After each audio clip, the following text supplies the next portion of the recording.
If you remember, we talked about where does morality come from? We gave different ideas. It comes from the scientific method. It comes from evolution. It comes from materialism. I find none of those persuasive. And I said, I think at the end of the day, it comes from God. I think God is the best explanation of where morality comes from.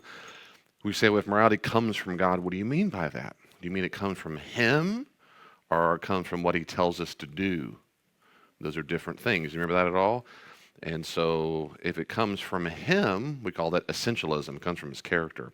If it comes from what He says to do, that's called volunteerism, what He says to do. And so the two different views. Well, if it comes from what He says to do, that sounds arbitrary. Like He could just say, don't rape, and you can rape. That seems arbitrary.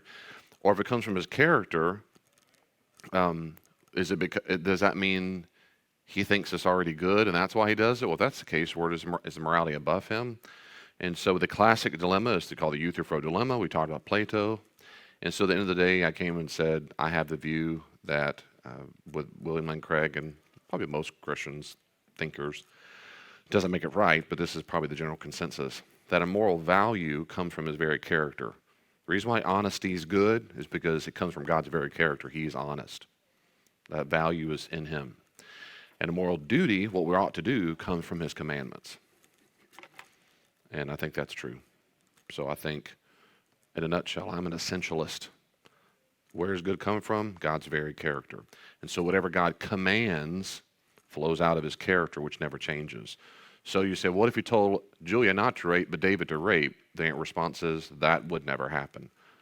It would never happen. Because violating someone sexually would be an immoral thing in God's very character, and He'll never do that. He'll never command that, because that comes from His character. At no point ever will He say, you ought to go murder someone. He'll never support that. Okay, so I think this morality comes from. I think it comes God's very character. I don't think Platonism answers it. I don't think science answers it, and so forth. And then I emphasized for a long time, does God have moral duties? My response is absolutely not. If God had moral duties, it would assume there's a moral law above God, an authority figure above God, an office called God's parent, God's police officer, God's judge, and God doesn't have them. God doesn't receive commandments from anyone, anything, because He's God. The closest you get to that is if God said, I'll do it. It's like He's given a commandment to Himself. I'll bless you. Well, then He's got to do it because He's God. But no one tells Him what to do. So every single time a human goes, why wouldn't He do that? It's because you have misunderstood that God doesn't have moral responsibilities like some other office might, like office of parent, office of judge, office of government. Well, I would feed my kids, and you should, because you're their literal parent. God is not your literal parent. He doesn't have to take care of my food.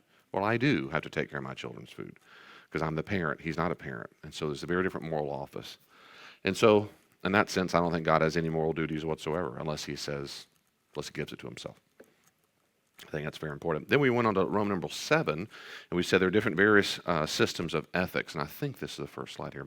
Various system of ethics. Is that right? Yeah. This is called moral philosophy. And this is where we started last week. We ended on last week, rather. Descriptive ethics is how do people behave? How do people behave? A psychological egoist is someone who says everyone acts out of self-interest. And my response is most Christians would say that's not true. That's too simplistic. And then prescriptive, that's descriptive ethics, how do people behave. And that's when you take polls on things and you try to explain why they do what they do. Why do they do that? Anyway. And then prescriptive ethics or normative, that's what should we do. And that's where we're going to spend most of our time on. That's what should we do, what we ought to do. And a little subcategory I said of a prescriptive ethics is applied ethics, where you take one thing like nuclear war, what should we do? Abortion, what should we do about this one particular issue? What's the best thing to do? Okay. So in a nutshell, you have descriptive ethics and prescriptive ethics. So what I want to do now is spend the rest of the time, roughly the whole study, on prescriptive ethics. Because I don't care much in this study at all describing, I want to talk about what we ought to do. Any question or comments in that 5-minute review? Clear as a bell.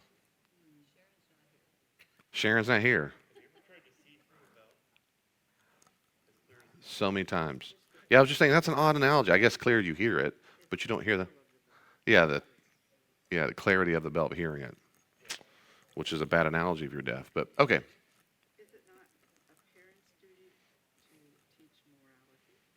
Is it not a parent's duty to teach morality? I agree, it is a parent's duty to teach morality. Not just God's.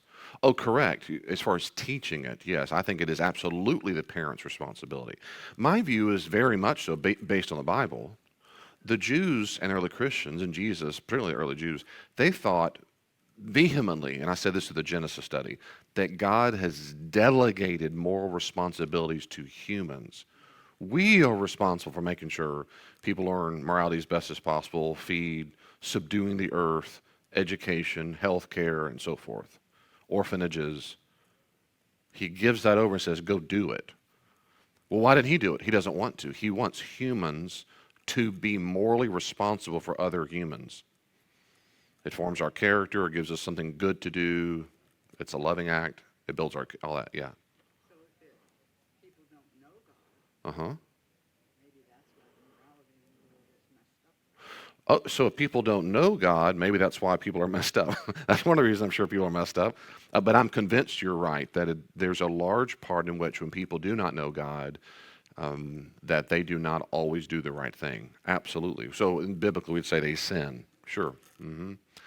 But most Christian thinkers throughout history have said that that inside of humans, because of Romans 1, they would say we have a moral conscience. There's something inside of us that says, in general, I ought not do that, I should do this. That is to say, all humans can apprehend the moral law. We apprehend it. I like to like the analogy of like we all have a little radio, like I think of the old school World War II, just we dial in. We can pick up a frequency that says the radio station. Anywhere in the world, any little baby radio can pick it up.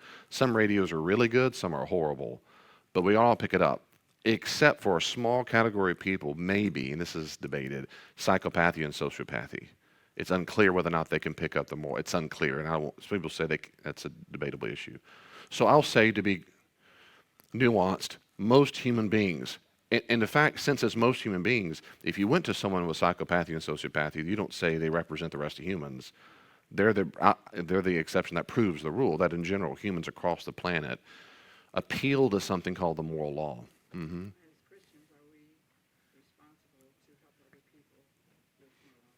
As Christians, are we responsible to help other people with morality?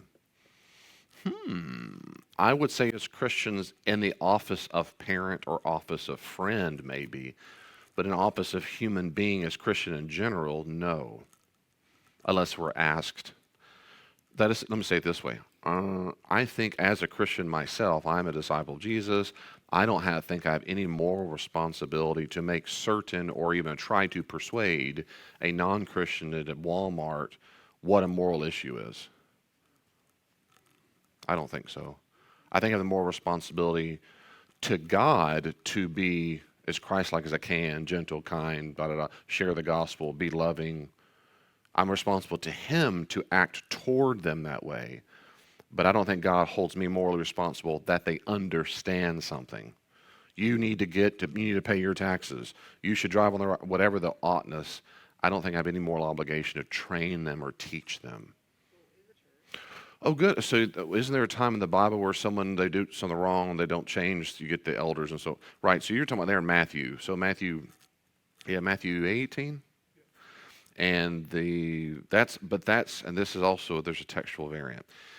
It's unclear whether a person who has sinned or has sinned against you. So let's assume they have sinned. If someone has sinned, you're supposed to go to them as a brother and say, brother, let's don't do that. We got to stop. And if they don't listen at all, like I don't care, whatever, you bring someone else.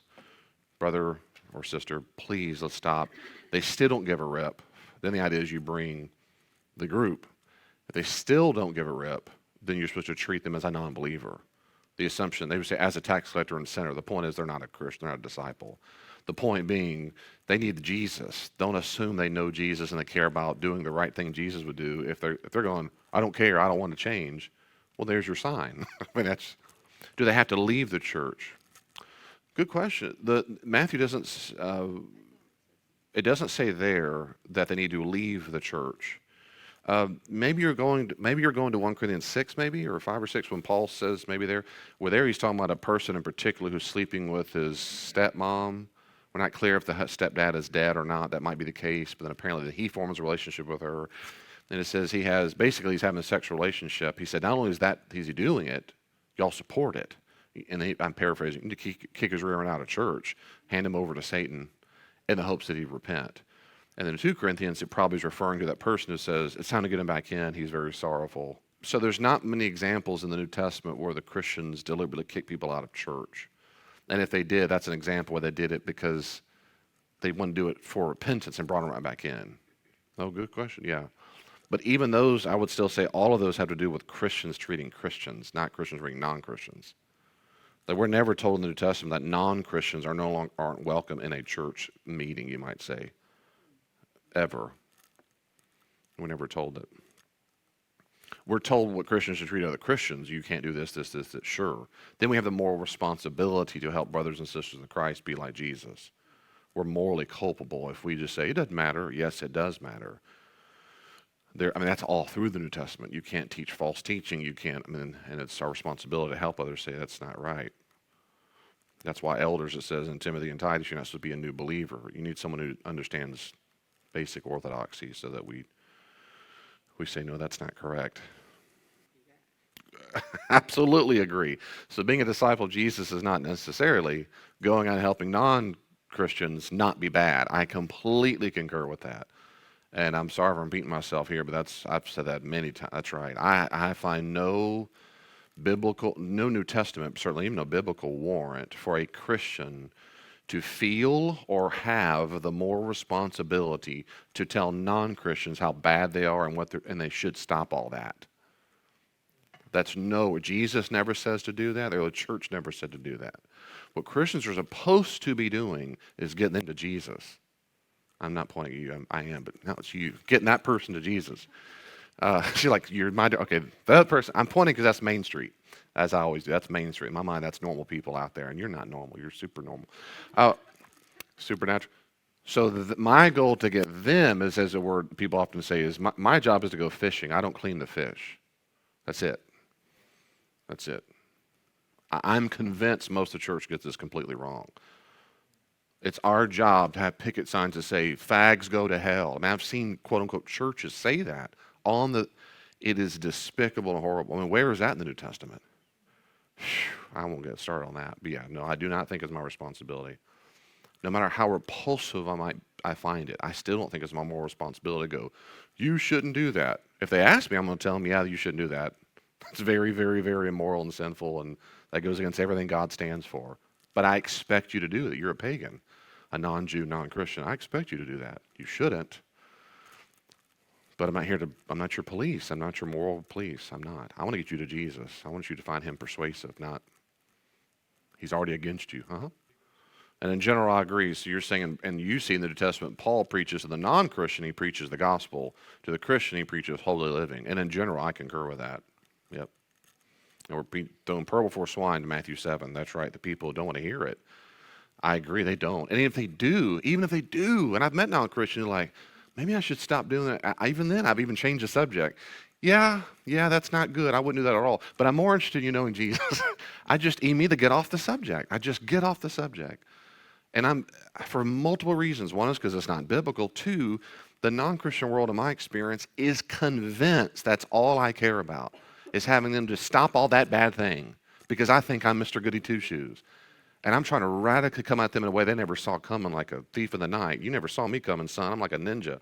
I'm going to assume that you think I'm all that and I'm this and I'm all that. I'm not going to act that way. I'm going to say, okay, yeah, I wouldn't do that, but I don't care about that right now. Well, your church, oh, no, we would love you. Well, your church is a hypocrite. Oh, yeah, there's plenty of room for more. But anyway, the point is, Jesus wasn't a hypocrite. Can I talk about Jesus with you? Oh, yeah, I want to get off. Sure, yeah. Yeah. Anything else about that? Well, go ahead. Good. Yeah, I don't think it's our role. That doesn't mean you don't have a view. Back to Bonnie's great question. The question is not whether Christians have a view about it. The issue is whether we have the moral responsibility to fix them and tell them how wrong they are. I don't find that anywhere in the New Testament. Okay, so here's examples of prescriptive ethics or normative ethics. What should we do? Okay, so one is called ethical egoism. Ethical, which sounds weird to me, it's like an oxymoron, but it is. Ethical egoism. Ego, of course, in the Greek word ego means I or myself. It's all about me. So an ethical egoist, asserts that individuals should pursue their own interest above those of others.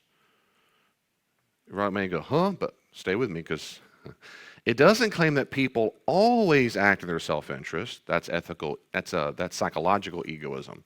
That's a descriptive. They just do it. No. That's psychological ego. Ethical egoism says you ought to. You ought to do it. They might not always do it in self-interest, but you should. Look out for number one. Now, in my opinion, this is the number one moral system of modern America. In my opinion, take it or leave it, is the number one. This is the American individualism. This is the consumer culture. I'm convinced. If I'm not saying on the street a person can articulate this, but you can now because you're ethical scholars. But I'm convinced if you pay attention to how people talk on the news and even normal on the street, the average person at core is an ethical egoist, if they're non-Christian particularly. You should act in what's best for me. I'm going to get mines. You've got to get what's yours when the taking's good. What's in my best interest. Now, I think today that's at battle. And I'll move on quickly, but I'm just trying to make this as real world as possible. I think this is in a battle, that ethical egoism, me. It's coming at something in our culture the last few years particularly. It's in a battle, and that's to feel responsible for the community or the tribe. The last few years when Black Lives Matter came out, BLM is at core Marxist. Karl Marx. Marxism and communism go together, and that's all about the tribe, particularly the lower class fighting against the upper class. Every single thing in society means people. In Marxism, that's atheistic. Marxism is that everything's a power struggle, and if you have money and if you're in power at all, it's because you took it at the expense of the person below you, and so you have the moral responsibility to fight against them. Of course, a second reflection goes, what happens when they become the person in power? Then they're not okay, right? But you start all over, because that means you got there because someone else was poor, and it never, ever ends. And so all that to say, my point of this is that Marxism crept into various systems of thought in America like BLM, and this is on their website. This isn't just me picking on you. You can go to them. They're clearly absolute Marxists. That's just one category. That's one instantiation or manifestation. There are many of them. But it's my community, my tribe, my community. What's best for my community. And all of a sudden you hear Americans talking so much about that. I remember back when they were saying defund the police, and they were interviewing people on the nightly news or whatever, and they were interviewing this. I remember this. I can make fun because I'm white. A white woman. We don't need the police in our community. We're just fine. And she was saying this in this very wealthy, full of white people, two-story homes. Like, you're probably right, aren't you? We don't need the police. And down the street, of course, people getting raped and murdered and drug deals. But all that to say they don't need it. But that's our community. So you have two things very much at odds. You have what's best for you as long as the tribe is okay. And so there's high tribal parameters, and that depends on... and I'll say a lot more about that, but I won't right now. Okay, so my opinion, this is the number one way. So there are different forms of ethical egoism. There are different forms of it. Things like, if you got real specific, real nerdy, personal egoism. This form argues that the individual should act in their own self-interest, but makes no claims about what others ought to do. Hey man, this is me. It's my truth. I'm always going to act in my interest. I'm not here to tell you it's your truth, but it's my truth. I need to do what's best for me. Oh, I forgot to say this too. I'm convinced this is why modern Satanism is, I don't know it must be like 1,000% rise. It's gigantic. It's all over. If you don't know this, it is so cool to be a Satanist. And most Satanists don't worship Satan, but it's a part of Satanism. And Satanism and ethical terms, it's called ethical egoism. Satanism, what's about it for me? It's all about personal fulfillment and what's best in my interest. So they just call it Satanism. And anyway, you can look, if you don't believe me, ask any young person about anything about social media. It is everywhere. So personal egoism is kind of like Satanism. It's, hey, I'm not telling you what to do, but in my best interest is what I should do. Individual egoism, this form claims that all individuals should act in their own self-interest. Everybody. And then universal egoism, this argues that everyone should act in their self-interest. Everyone all the time, of course, I mean, there's major critiques to this, of course. If everyone acts solely in their interest without considering others, there's a breakdown. There's no societal trust, which in turn hurts the individual. It's mass chaos, which ends up hurting you. And that's all most people say. Well, most thinkers would say you shouldn't be selfish, but you should. There's a limit. Be ethically, that's right. People like Sam Harris, you should always seek your own best self-interest, but not only that, because it eventually hurts you. Of course, certain altruistic or things good for other people's self-sacrificing actions, they're morally praiseworthy. So if you're looking out for your own good, ignores altruism and self-sacrifices, which are good. Everyone knows it's good to be self-sacrificing, altruistic, but in ethical egoism, those aren't good things. Because you don't look out for other people, it's only for yourself. But that's silly. Everyone knows those are praiseworthy things. Everybody does that. Even Satanists will go, yeah, it's good to serve someone else and be sacrificial. Well, then you've just violated ethical egoism. This would also mean that it's good to be selfish, which everyone knows is false. C.S. Lewis said this perfectly, almost 80 years ago. That's silly. Everyone knows it's bad to be selfish. But that's what this is. Look out from number one at the expense of others. Everyone knows that's bad. No, it's good. No, it's not. Everyone knows it. You can even persuade me. And it's clear to see how this is opposed to Christian values. Just very clear. If you're not a Christian yet, let me help you. It is very clear. I mean, my goodness. Go read Mark 9:35 and go read. I love how Jesus is Mark 10:45. Right? I didn't come to be served, but to serve and give my life for ransom for many, and on it goes. This is profoundly unchristian. Profoundly unchristian. Okay, but nevertheless, it's out there. Let me pause there before I move on, because next one's going to slow down on. Anything about that? Anything about ethical egoism? Who was? Lenin was so evil. Yeah, he killed millions. He was so equal. That's right. He killed too many people. Yeah, that system just doesn't work. Yeah. Anything about that? Okay, I'll say this real quickly. If you want to talk to people in the real world about this, and they say, if you hear this kind of vocabulary, maybe it's friends or family members, it's okay to say, it sounds to me like you're supporting a system, what's called ethical egoism. That's what's best, what you ought to do, what's in your best interest. They might go, yeah, that's worth a conversation. And instead of as Christians going, what? Why would you do that? Well, because they're not Christian. So I would ask them, why is that morally compelling to you? Why is that logically compelling? Why do you think, and what do you do with self-sacrificial things and altruism? And why do you think it's good to be selfish? Why do you think, and if they go, well, I think people do that. Well, now you've changed the subject. That's psychological egoism, that people do it. I'm asking you, do you think they ought to? Yeah, I think so. I gotta look out for me, number one. And you think that's a good thing?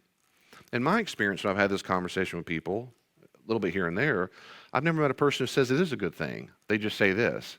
It's just you got to do it to survive. It's not because I think it's right. They're just convinced that my tribe, my pack tells me you got to do this. And so then you get a bunch of people in the pack, and they all get devoured. It's what happens. It breaks down to... Okay, I'll move ahead.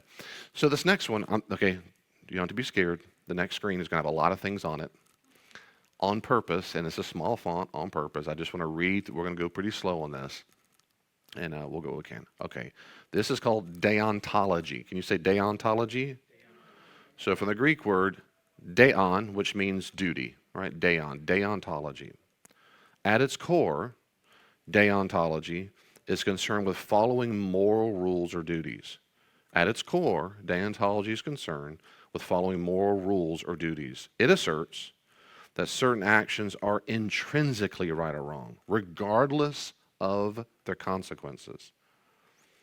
So a deontologist would say the end does not always or ever justify the means. The end does not justify the means. So here's a easy conversational way of saying this. A deontologist is a rule follower. A deontologist is a rule follower. Certain rules or duties are inherently right or wrong. Why do you tell the truth? Because it's the rule. Why do you not lie? Because it's the rule. Why do you not murder? Because it's the rule. Why do you preserve human life? Because it's the rule. They're rule followers. So deontological theories almost always emphasize duties, actions that you ought to do or avoid. Okay, in turn, these duties often correlate with rights. If one person has a right to something, another person has a duty to ensure and respect that right.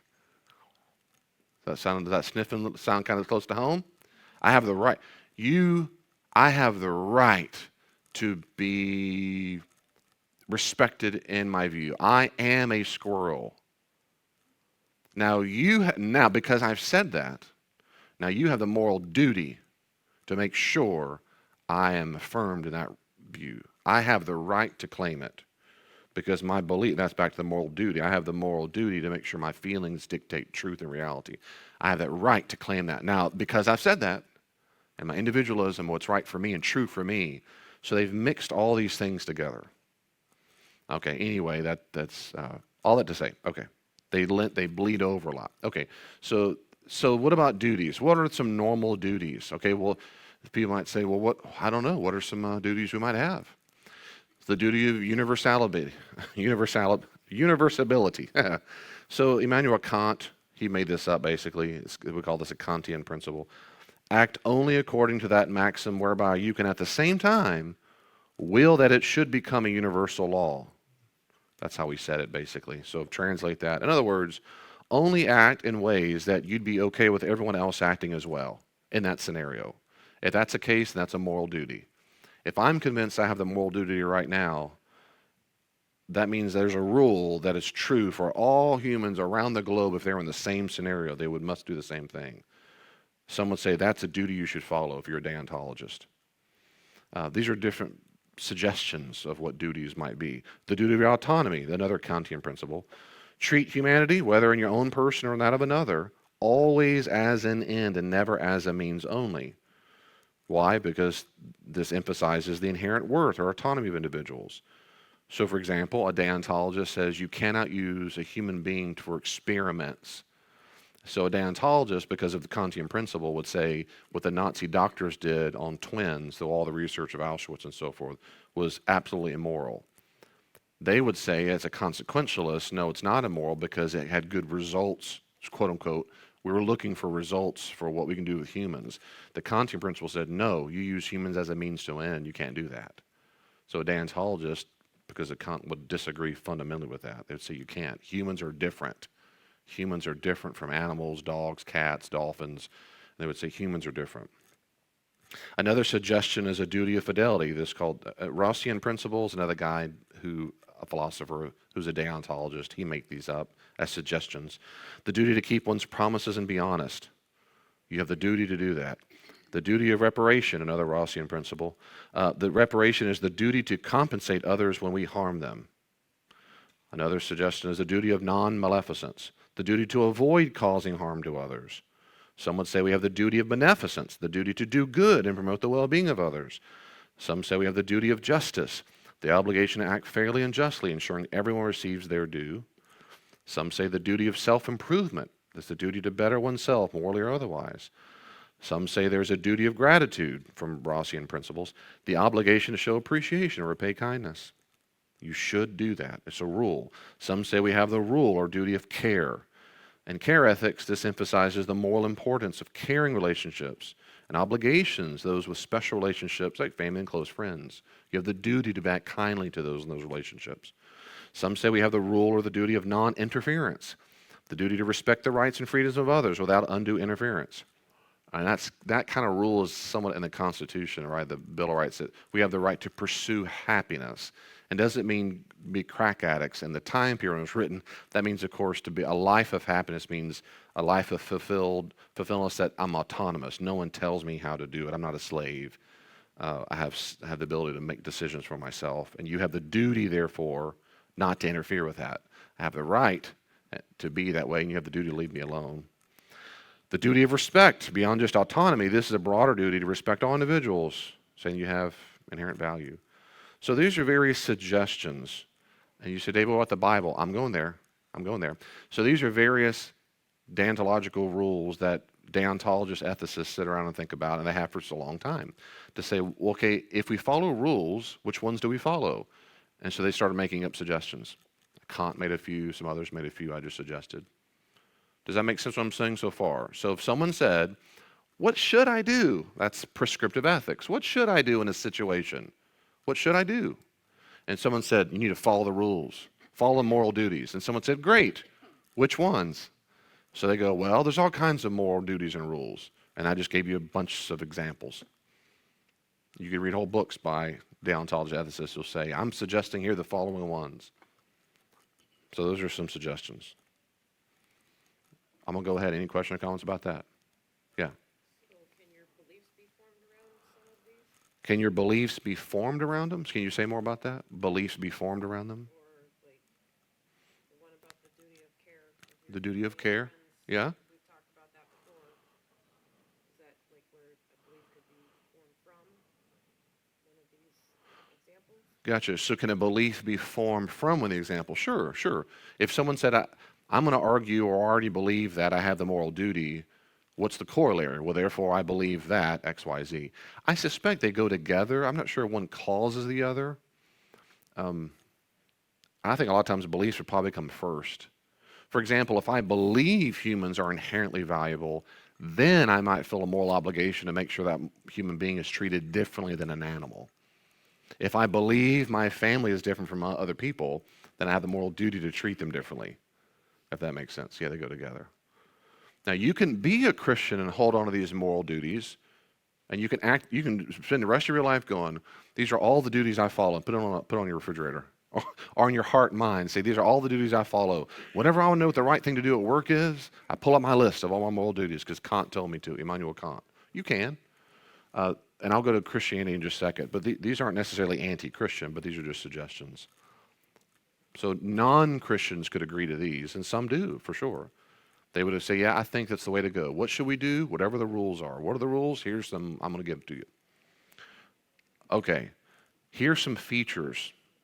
Deontological theories differentiate between moral agents, those who perform the actions, and moral recipients, those who are affected by the actions. Moral rules primarily guide agents toward the recipients. They're concerned about the person doing it, not so much the person who receives it.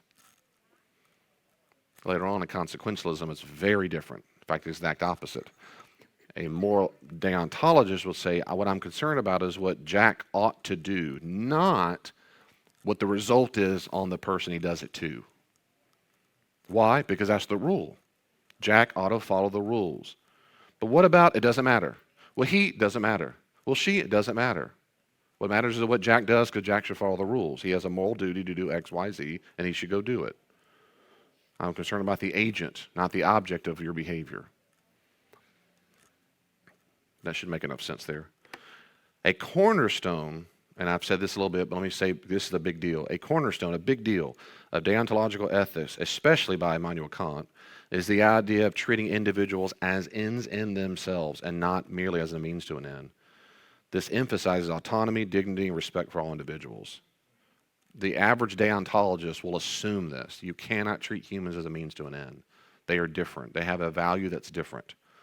Most Christians historically have agreed with that, right? I mean, they say there's something different. We would say, because they're made in the image of God. But even a non-Christian could agree with that if they did. But that's a basic for most deontologists. And a little footnote, another thing I put here is that many Christians misunderstand Jesus' debate with the Pharisees and believe that Jesus is completely against making rules. I've heard that before many times in the churches. Jesus hates rules. He and the Pharisees, that's not what's going on. That makes you a legalist. If you like rules, you're a legalist. No. And many have come to the church as what we call antinomian, which means you're against any rules. Paul addresses you all through his letter. Stop doing that. In Romans 6, he says, well, should we keep on sinning so that grace may abound? No. You don't sin so that, well, I'm going to be forgiven. Who cares? No. And they misunderstand. Jesus was not against rules. In fact, I'll tell you more in a second. He gave tons of them. He gave so many rules. He was not against rules. He was against certain interpretations the Pharisees had, but he's not against that. It doesn't make you a legalist to be a deontologist at all. If you think rules somehow save you, maybe then you're maybe in that sense legalist, but that doesn't mean you're a legalist because you follow rules. That doesn't make any sense. Another thing is, of course, I would say is God gave certain rules to be followed, and he's supported by Jesus. For example, I use homoerotic behavior because it's a hot topic. Jesus says, of course, in Matthew 19 is the fullest treatment when someone comes up and says, what about divorce, in a context of divorce? And he says, don't you know from the beginning, God, from the beginning, quotes Genesis 2, they made them male and female, and whoever but God puts together, let no one separate. And then the disciples like, what are you smoking? That's impossible. You mean I can't get divorced when I want to get divorced? And he says, might as well be celibate or a eunuch. And they go, what? Well, hey, some are eunuchs for the kingdom. Some are by birth. Some are made that way. But whatever, it's not for everybody. That is, you either get married or you don't get married. And they're like, what are you talking about? So Jesus assumes what every Jew assumed, which is sexuality is from a male and female relationship. That's a rule. Don't do it. So he assumed male and female only. We'll go to 1 Corinthians 6, where he talks the same thing. Or I can give tons of examples. There are rules. Love your enemy. Right? Matthew 5 and Luke 6, that love your enemy. He says, do not, right? We pray for those, we bless those, we pray for them. We do not curse them. That's a rule that Jesus gave. It's a moral duty. Love God with our heart, soul, strength, and mind. Mark 12:30, 29, 30, particularly verse 30. That's a rule. You're supposed to love God with our heart, soul, mind, and strength. Everything in you. And your neighbor as yourself. Mark 12:31. We are commanded to love our neighbor as yourself. That's a moral duty. That doesn't make you a legalist to follow his rules. But if you have other rules, like John Henry Yoder is well known for his view on pacifism. Yoder says we should not wage war ever, no matter what possible good could come with it, because Jesus gave a rule not to do it, in his view. In Matthew 5:38-48, he says, you do not, I'm paraphrasing, you do not give repercussions. If someone slaps you on the cheek, you turn the other cheek. If someone says take, you do not. And Yoder's interpretation, that has to do with constant universal human behavior. You do not act out. You do not go to war. And Yoder would say there's no concept of a just war, as Augustine said. He said because Jesus, in his view, Jesus said don't do that. It's a rule, and you can't. Well, David, what if we didn't drop the nukes and they invaded and all America died? He'd say, so what? You don't go to war. Jesus said don't do it. That's his interpretation, but see, that's where Bible matters and how you exegete it, how you interpret it matters. Moreover, rules or limits can provide healthy boundaries to our goals, even if it's a good goal. For example, here's a common thing. Gilbert Meilander, he says, I won't ever do euthanasia, that is to kill someone who's in pain. Not take away food, but deliberately kill them. I won't do that. That assumes a divine prerogative to hurry someone's death. He says, as creatures we are called to do all good we can, but this means all the good we morally can, all the good we can with certain limits. That is to say, you might say, the moral rule is, yeah, but I want to hurt their pain. I want to help them. They're hurting. And you say, yeah, but rules give us a limit. We don't violate the boundary. Well, it's good to stop pain. No. He would say, his view is that, no, you can't do that because you violated a rule. It gives us healthy boundaries. You might disagree and say, it's not a healthy boundary. We'll get to you in a second. Right now I'm trying to support their argument. And that is to say, he gives good boundaries. And the last thing that's really important for a deontologist is they believe we have something called negative responsibility.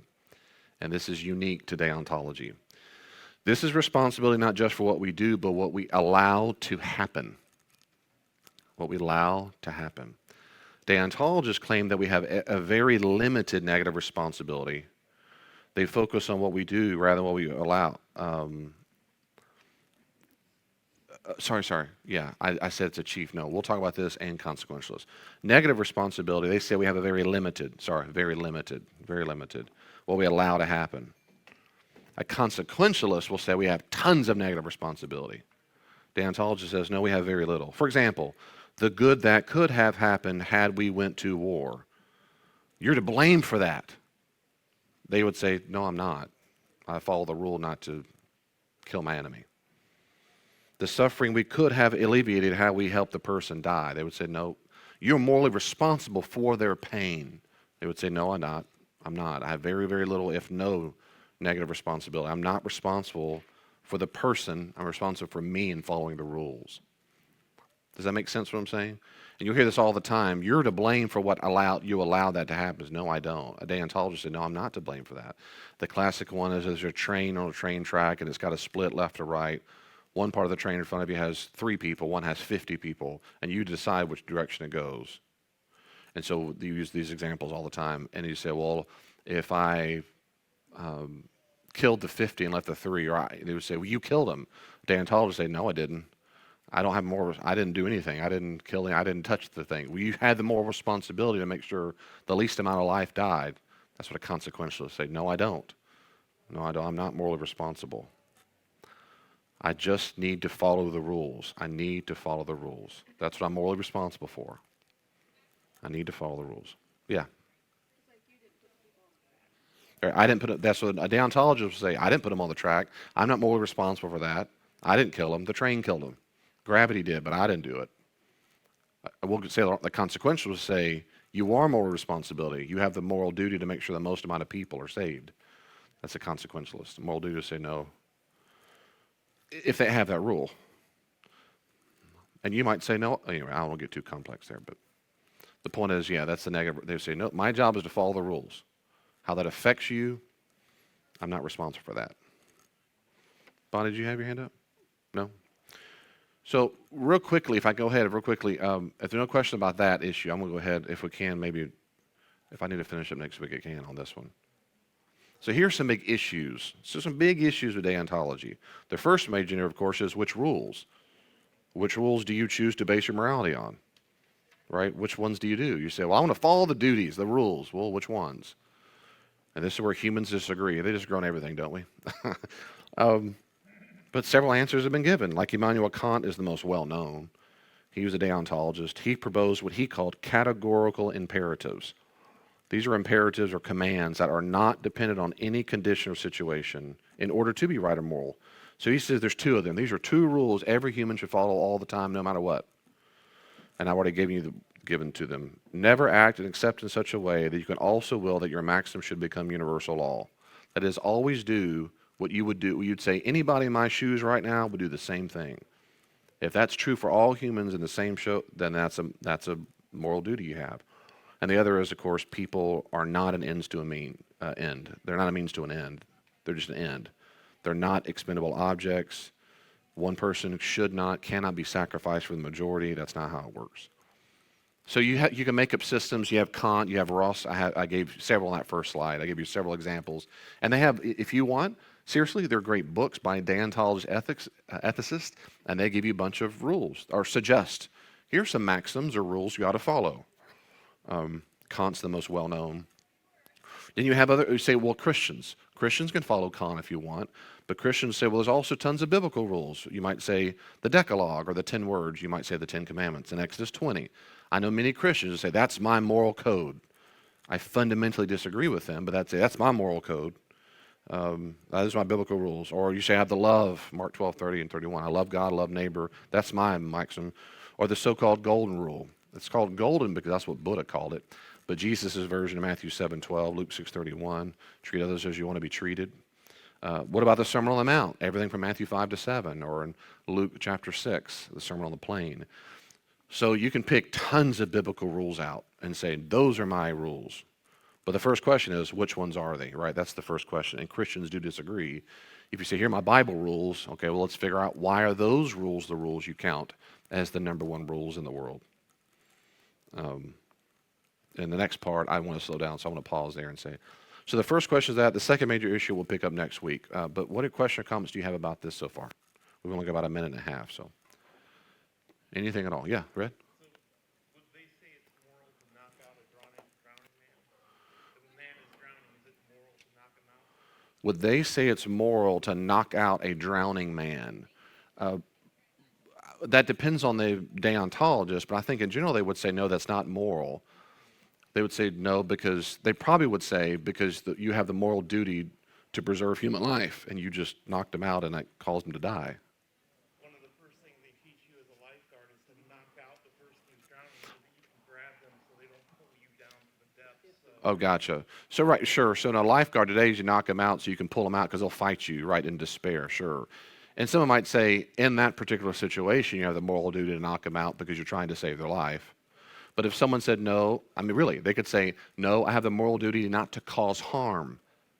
And I characterize knocking them out as a kind of harm. So if they just die, they die. But I'm not responsible if they die. I'm responsible for following the rule of not causing harm. That's the quandary, depending on ethics. Ethicists would argue that's right. Which rule do you follow? That's right. And a consequentialist will come back then and say, that's abhorrent. Of course you knocked the rear end out. You're trying to save their life. A deontologist, no, it's not abhorrent. I got to follow the rules. I need to follow moral duties.